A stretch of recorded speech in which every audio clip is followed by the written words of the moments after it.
بسم الله الرحمن الرحيم. والذين إذا فعلوا فاحشة أو ظلموا أنفسهم ذكروا الله فاستغفروا لذنوبهم ومن يغفر الذنوب إلا الله ولم يصروا على ما فعلوا وهم يعلمون.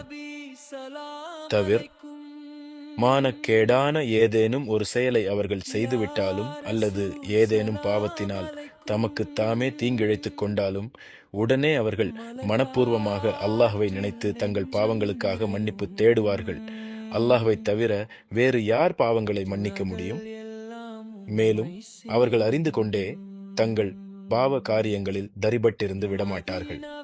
அல்-குர்ஆன் 3 வசனம் 135.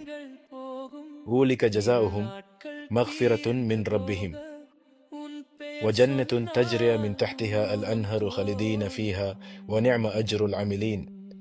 அத்தகையோருக்குரிய கூலி அவர்களுடைய இறைவனிடமிருந்து மன்னிப்பும் சுவனபதிகளும் ஆகும். அவற்றின் கீழே ஆறுகள் ஓடிக்கொண்டே இருக்கும். அவர்கள் அங்கே என்றென்றும் இருப்பர். இத்தகைய காரியங்கள் செய்வோரின் கூலி நல்லதாக இருக்கிறது. அல்-குர்ஆன் 3 வசனம் 136.